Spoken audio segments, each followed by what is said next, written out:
人人都知日日運動身體好，但對於60幾歲嘅毛先生嚟講，並唔係容易嘅事。先天性免疫系統嘅問題就係強直性脊椎炎，會影響我嘅關節，就係主要係脊椎啦。咁啊，成日都會痛同埋發炎，關節咧會好硬啊。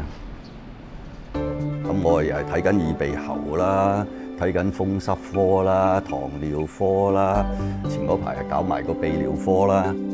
我啲膽又有事，咁啊又要睇埋外科啦。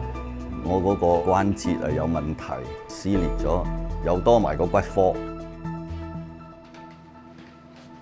退休前係土木工程師，有公司醫療保險，一直都係睇私家醫生。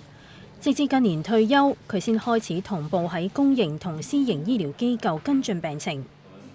我哋係照嗰啲 MRI 啊、X 光片啊，大份，有幾尺厚，擺唔入個袋度，揦住沓嘢，真係一個好大嘅壓力嚟嘅。有時我都試過攞錯，一時間攞錯記唔起睇邊科，尤其是我哋睇得科多嗰啲咧，咁嚿都係差唔多樣嘅。2025年12月1號之後，醫健通簡化同意機制，市民同意參與醫健通之後，公私營醫護機構就可以存入記錄。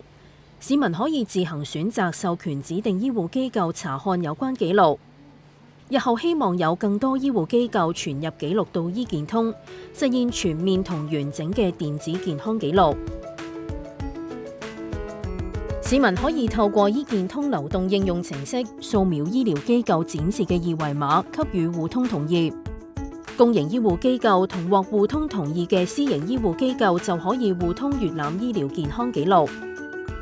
當電子健康記錄被查閲嘅時候，市民亦都會收到查閲通知。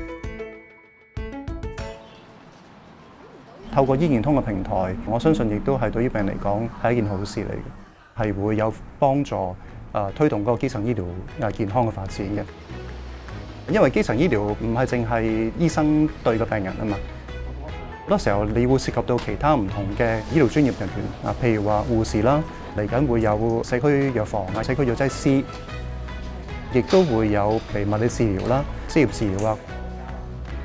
喺公私營之間互相清楚知道對方做過啲咩治療、做過啲咩嘅檢查、開咗咩藥物，對病人個安全咧係好重要嘅。